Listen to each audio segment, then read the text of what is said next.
안녕하세요. 오늘 저희가 함께 분석해 볼 자료는 온코닉 테라퓨틱스에 대한 최신 증권사 리포트, 여러 뉴스 기사, 그리고 투자자별 거래 데이터입니다. 지금 이 방송을 듣고 계신 강 씨는 아마 투자자로서 2026년 온코닉 테라퓨틱스의 주가는 언제, 어떤 재료로 움직일까? 이 질문에 대한 선명한 답을 찾고 계시겠죠.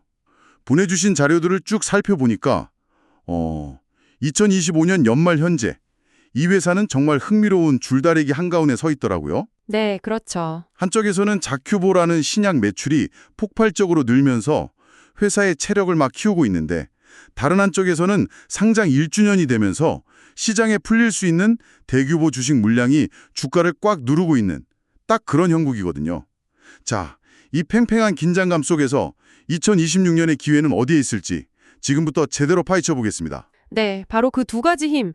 그러니까 기업의 본질 가치를 보여주는 펀더멘털과 단기적인 주가 변동을 만드는 수급, 이 둘 사이의 힘겨루기를 이해하는 게 이번 분석의 출발점입니다. 단기적인 불안감이 해소된 후에 이 기업이 가진 진짜 실력이 어떻게 주가를 이끌어갈지 그 경로를 예측해보는 것이 핵심이죠. 좋습니다. 그럼 현재 상황부터 짚어보죠. 자료를 보면 온코닉 테라퓨틱스는 다른 바이오 기업들이랑은 뭔가 근본적으로 다른 것 같아요. 보통 신약 개발한다고 하면 수년간의 적자는 당연하게 여기잖아요. 네, 그렇죠. 그런데 여기는 벌써 돈을 벌기 시작했네요. 맞습니다. 그게 가장 큰 차별점이죠. 핵심 제품인 위식도 역류질환 치료제 자큐보다푼인데요. 실적 성장세가 그야말로 가파릅니다. 2025년 3분기까지만 해도 월 처방액이 한 30에서 40억 원 수준이었거든요. 네. 마다 기록을 갈아치우고 있죠. 그래서 상상인증권 리포트를 보면 4분기 매출만 16억 원, 영업이익은 25억 원을 예상하고 있더라고요. 와, 그 정도면 정말 대단한데요. 그런데 여기서 진짜 중요한 포인트가 있습니다. 이게 기술 수출 계약금, 그러니까 마일스톤 같은 일회성 수익이 아니라는 거예요. 순수하게 제품 판매만으로 이루어낸 흑자라는 점입니다. 그리고 이게 단순히 돈을 좀 번다는 차원을 넘어서는 의미를 가져요. 어떤 의미에서 그렇죠? 대부분의 바이오텍은 외부 자금 수혈 없이는 신약 개발이라는 그 길고 어두운 터널을 통과할 수가 없거든요. 금리가 오르거나 투자가 심리가 얼어붙으면 그대로 고사할 위험이 항상 존재하죠. 아, 그렇죠. 하지만 온코닉은 자큐보라는 자체 ATM 기계를 하나 가진 셈입니다. 이 현금으로 다음 게임 체인저인 항암제 내수파립 개발을 안정적으로 뒷받침할 수 있으니 회사의 생존 자체가 훨씬 견고해지는 거죠. 이게 어쩌면 시장에서 아직 온전히 평가받지 못한 핵심 가치일 수 있습니다. 알겠습니다. 스스로 돈을 벌어서 미래에 투자할 수 있는 선순환 구조를 만들었다. 정말 강력한 펀더멘탈이네요. 그런데 이렇게 좋은 소식이 많은데 왜 주가는 좀 지지부진한 걸까요? 주가를 누르는 반대편이면 대체 뭔가요? 바로 오버행 이슈입니다. 주식시장에서 쓰는 용어인데 말 그대로 잠재적인 대규모 매도 물량이 주가 위에 걸려있다. 오버행, 이런 뜻이죠. 아, 상장 1주년 보유에서 물량이 풀리는 걸 말씀하시는 거군요. 2024년 10월 19일에 상장했으니까 딱 1년이 지난 2025년 10월 19일부터 초기 투자자들이 보유했던 주식을 팔 수 있게 된 거죠. 정확합니다. 벤처 캐피탈, VC나 전문 투자자들이 보유했던 물량인데 전체 주식의 약 6에서 7% 정도로 추정됩니다. 이 물량이 언제 시장에 나올지 모른다는 그 불안감이 12월 내내 투자 심리를 위축시키고 주가에 미리 반영되었을 가능성이 큽니다. 보내주신 투자자별 매매 동향 데이터에서도 그런 분위기가 좀 감지되고요. 그럼 계속 불안해야 하는 건가요? 다행히 중요한 안전핀이 하나 있습니다. 최배주주인 제일약품이 보유한 지분 약 46%는 자발적으로 보호예수 기간을 2년으로 설정했어요. 2026년 12월까지요? 네, 맞습니다. 그러니까 회사의 경영권과 관련된 핵심 물량은 나올 걱정이 없다는 뜻이죠.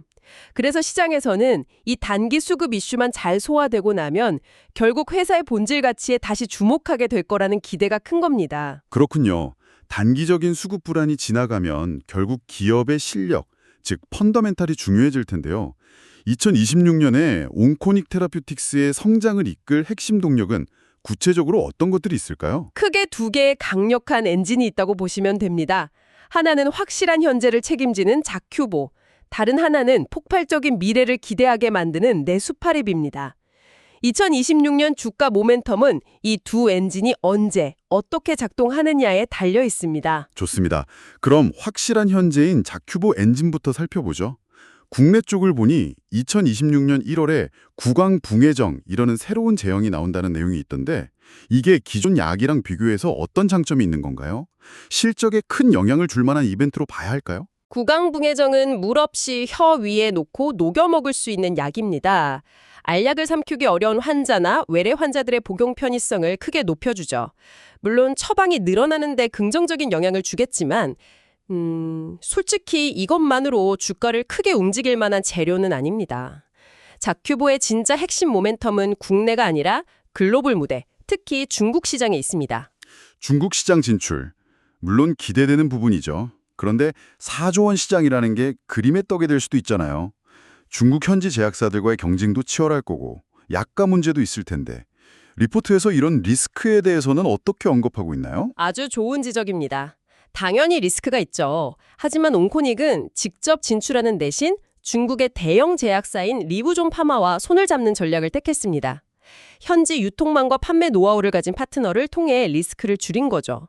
자료에 따르면 2026년 하반기 출시를 목표로 하고 있는데 그보다 앞서 상반기 중에 품목 허가 신청 소식이 나올 가능성이 틉니다. 품목 허가 신청, 그러니까 NDA라고 하던데 이게 중국 당국에 우리 약을 팔게 해달라고 공식적으로 서류를 내는 단계를 말하는 거죠. 맞습니다. 그 신청 소식만으로도 시장의 기대감을 키울 수 있고 만약 최종 허가를 받게 되면 계약에 따라 수백억 원대 기술료, 즉 마이스톤이 들어오게 됩니다. 아, 돈이 직접 들어오는군요. 그렇죠. 증권사 리포트에서 2026년 전체 매출을 885억 원, 영업이익 275억 원으로 추정했는데 이 중 약 100억 원이 바로 이런 중국, 인도 등 해외 허가에 따른 마일스톤 유입을 예상한 겁니다. 본격적인 로열티 수익은 그 이후부터 발생하고요. 네, 알겠습니다. 그럼 자큐보는 회사의 든든한 버팀목이자 해외 진출에 선봉장 역할을 하는 거군요. 그런데 솔직히 투자자들이 바이오 기업에 기대하는 건 이런 안정성보다는 대박, 즉 홈런의 가능성이잖아요. 자료에 나온 항암 신약 네수파립이 바로 그 역할을 하는 것 같은데 이게 도대체 어떤 약인가요? 네. 네수파립이 바로 온코닉의 기업 가치를 완전히 다른 차원으로 끌어올릴 수 있는 잠재력을 가진 게임 체인저입니다. 아주 영리한 방식으로 암세포를 공략하는 합성 치사 항암제거든요. 합성 치사요. 이름부터가 좀 어려운데 쉽게 설명해 주실 수 있나요? 물론입니다. 쉽게 말해 암세포의 플랜 A와 플랜 B를 동시에 망가뜨리는 전략이에요. 정상세포는 DNA가 손상돼도 여러 개의 복구 시스템, 즉 여러 개의 플랜을 가지고 있어서 괜찮습니다. 네. 하지만 많은 암세포는 이미 유전자 변이로 플랜 A가 고장나 있고 PARP라는 플랜 B에 의존해서 겨우 살아남거든요. 기존 약들은 이 플랜 B만 막았어요. 아, 하나만. 네. 그런데 네수파린은 거기에 더해 탐키라제라는 또 다른 성장 경로까지 차단해버리는 말 그대로 이중 공격을 하는 거죠. 암세포 입장에서는 도망갈 구멍이 완전히 사라지는 셈입니다. 와, 플랜 A와 B를 동시에 공격해서 도망갈 길을 없앤다니 정말 영리한 방식이네요. 그만큼 효과도 강력할 것 같은데요. 그럼 투자자 입장에서 가장 궁금한 건 이 네수파립의 잠재력이 언제쯤 구체적인 데이터로 증명되느냐일 텐데요. 바로 그 질문의 답이 2026년 상반기 일정에 빽빽하게 담겨 있습니다. 먼저 1월에는 세계 최대 제약 바이오 투자 행사인 JP모건 헬스케어 컨퍼런스에 참가해서 글로벌 투자자들에게 기술력을 선보이며 기대감을 높일 거고요. 그리고 진짜 중요한 이벤트가 연달아 있습니다. 어떤 것들이죠? 4월 미국암 연구학회 AACL과 6월 미국 임상종양학회 에스코에서 네스파립의 임상 1상 결과가 발표될 예정입니다. 이 두 학회는 전 세계 제약 바이오 업계의 눈과 귀가 쏠리는 말하자면 항암제 월드컵 같은 무대예요. 항암제 월드컵이요? 네, 여기서 긍정적인 데이터 하나만 터지면 하룻밤 사이에 기업 가치가 완전히 달라질 수 있죠.